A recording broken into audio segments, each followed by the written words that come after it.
bienvenue dans ce nouvel épisode d'un Jeudi de rencontre. Aujourd'hui, nous allons parler des espoirs du BCM, mais aussi et surtout de leur famille, avec Céline Pinte, la sœur du joueur des espoirs du BCM, Simon Pinte. Bonjour. Bonjour. Merci d'être avec nous sur ce plateau. Alors, on va revenir sur votre semaine un petit peu particulière, parce que déjà, le week-end dernier, les espoirs ont joué 3 matchs en 3 jours, 3 victoires sur ces 3 matchs. Et à partir de lundi, c'est devenu un petit peu plus compliqué pour les familles, puisque la qualification pour la finale en poche, vous êtes rendu compte que c'était très compliqué pour les familles d'y accéder. Tout à fait, on a appris lundi midi par Christophe Millois qu'apparemment il n'y aurait que 20 places pour les espoirs et 20 places pour les cadets. Donc 2 personnes par famille pour assister au match. Donc à partir de là, c'était pas possible pour nous entre guillemets de ne pas y assister. Donc avec une autre maman, on a décidé de créer une page Facebook et de tout faire pour assister au match. Qu'est-ce que vous appelez de tout faire ? De partager au maximum la page, de faire savoir à la FFBB qu'on veut assister au match comme on l'a toujours fait. Voilà, ça fait depuis le début du championnat, on les soutient, on est derrière eux à tous les matchs. Bien évidemment, c'est leur talent qui fait qu'ils ont toujours gagné, mais je pense que ça fait beaucoup d'avoir un public derrière soi. Et donc vous avez fait ça avec une autre maman, c'est une initiative un peu personnelle. Comment réagit le club après cette création de la page ? Plutôt bien, parce qu'on a toujours eu le soutien de Julien Mahé ou encore de Christophe Millois. Donc,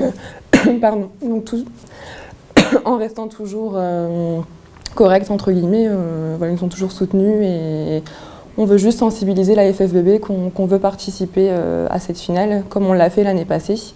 Ils rejouent leur titre le 11 mai, donc on veut être là, tout simplement. Et donc quelles sont vos réactions aujourd'hui avec la Fédération de basket ? Donc il y a différents dialogues qui ont été faits entre le staff du BCM et la direction de la FFBB. En fait, ils ont expliqué qu'ils ne se rendaient pas compte qu'il y avait autant de personnes de Gravelines qui souhaitaient participer au match. Il y a 4000 places qui ont été vendues pour le samedi pour les filles, 4000 places pour le dimanche pour les garçons. Sauf que c'est un pass à la journée en fait. Le pass permet de participer à 13h aux espoirs, 15h30 aux cadets et 18h30 au match des pros. Sauf que nous, on demande simplement à participer au match des espoirs et des cadets. Donc voilà. Et justement, Aurélien Février a posé la question directement à la Fédération française de basket. C'était Fabrice Canet, donc le responsable du service presse. Je vous laisse écouter donc sa réponse. On a souhaité philosophiquement maintenir les finales de Coupe de France à Paris. On savait que ce serait pendant 2 ans une parenthèse un peu particulière de ces finales à Coubertin. Ça montre aussi, le président de la fédération, Jean-Pierre Suita, l'a dit déjà à plusieurs reprises, qu'il y avait, un manque de salles de grande capacité en France et surtout à Paris. Au-delà de Paris-Bercy. Et voilà, on met aussi par ce type d'événement, en lumière ce manque de grandes structures à Paris. C'est vrai qu'on est dans une situation où on a eu pas mal de demandes, mais qu'on a réservé malgré tout les quotas en fonction de la jauge de la salle par équipe, et qu'on ne pouvait pas aller. On a dû réduire tout par un certain nombre. On passe je vous dis, de 14 500 à 3500 places. Obligatoirement, on est dans un système qui sera obligatoirement de frustration. Je peux vous parler des invités, je peux vous parler également des jauges partenaires. Tout ça a été réduit considérablement pour l'événement. Oui. Alors pour satisfaire tout le monde, on peut se retrouver avec la mise en place de passes pour assister exclusivement aux finales cadet et espoir qui concernent les maritimes ? Non, ça c'est pas prévu parce que ça demande une véritable organisation très très très compliquée, et ça ne sera pas fait pour cette année. Alors on verra si l'expérience de cette année nous oblige à le faire pour faire deux sessions la saison prochaine, mais en tout cas pas cette année, non. Bercy ne peut pas accueillir cette finale, on va directement à Pierre de Coubertin. Vous comprenez le choix de cette nouvelle salle de rejouer finalement une finale à Paris ? C'est par rapport à des travaux en fait que la Coupe de France a été déplacée à Coubertin. Je comprends le principe que la FFBB est très restreinte est très limitée par rapport au nombre de places. On passe de plus de 14 000 places à à 4000 places, donc forcément on ne peut pas accueillir tout le monde. Voilà, mais c'est dommage qu'il n'y a pas eu un pass pour chaque match. Je pense que ça aurait été beaucoup plus simple en fait.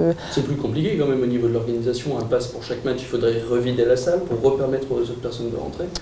Oui, mais en même temps, c'est pas notre faute si les matchs des espoirs et cadets ont été joués après, parce que dès la qualification des deux équipes Pro A, l'intégralité des places ont été vendues. Donc, et voilà, ils n'ont pas pensé derrière, encore une fois, que nous, on était là pour assister en fait. Donc, après, je comprends que c'est très limité. Comme je me répète, on passe de 14 à 4000, mais faut trouver une solution.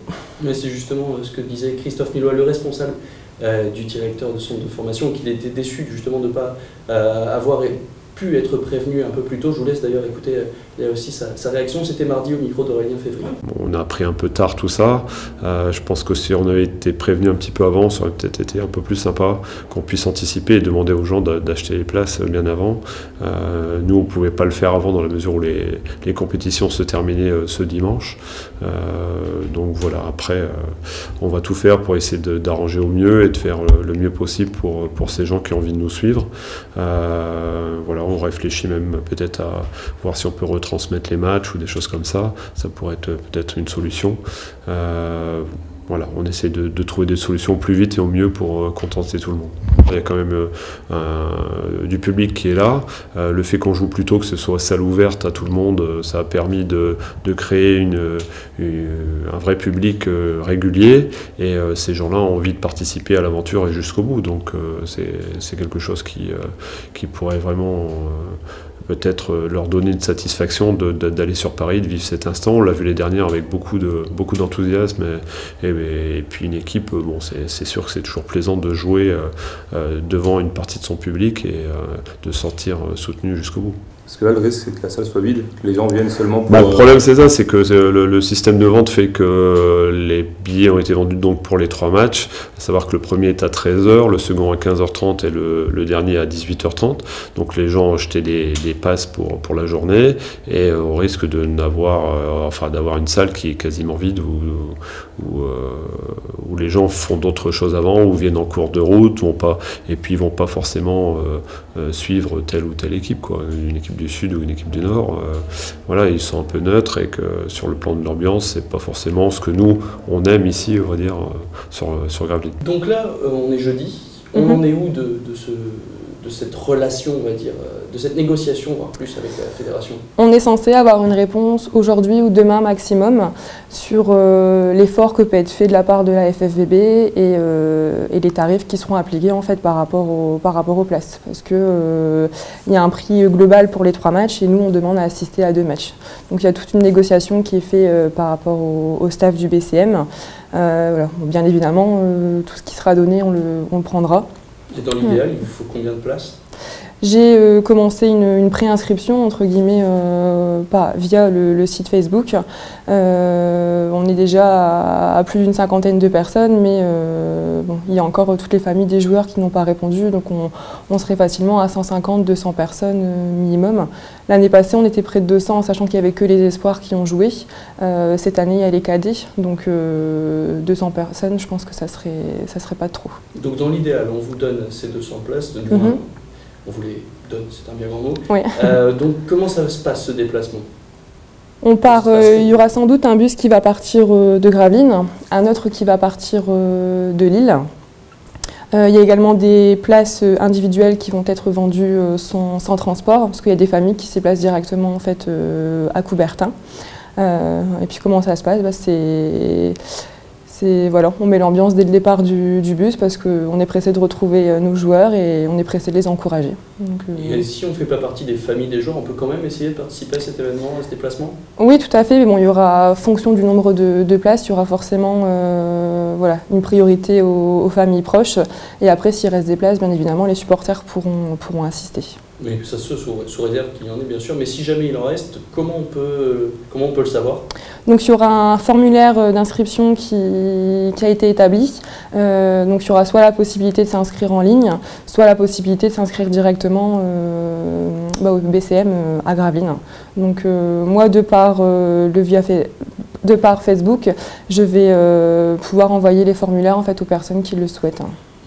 Mais maintenant, on va revenir un peu plus sur la saison des BCM Espoir, parce que quand même c'est un petit peu exceptionnel ce qui leur arrive. Vous qui êtes un peu proche du groupe, même si de l'extérieur, vous jugez ça comment? Ils ont rien lâché depuis le début. Voilà, ils sont talentueux, leur coach aussi fait beaucoup. Ils ont vraiment un bon esprit d'équipe et ils lâchent rien à chaque match. Ils ont une très bonne défense, je pense aussi c'est ce qui a fait leur force cette année. Et voilà, ils sont déterminés à chaque fois. Et on les suit depuis le début et ça va continuer encore longtemps. Encore longtemps, c'est-à-dire plusieurs saisons? Oui, j'espère. J'espère en tout cas personnellement pour mon frère que c'est que le début de sa carrière. Et justement, par rapport à votre frère, comment on vit le fait d'être dans la famille d'un espoir? C'est-à-dire, quel est le rythme de vie? Est-ce qu'il y a un rythme de vie particulier par rapport à ça? Oui, parce que c'est entraînement tous les jours, même pendant les vacances de Noël, etc. Il aura seulement les vacances au mois de juillet parce qu'il reprend déjà l'entraînement au mois d'août.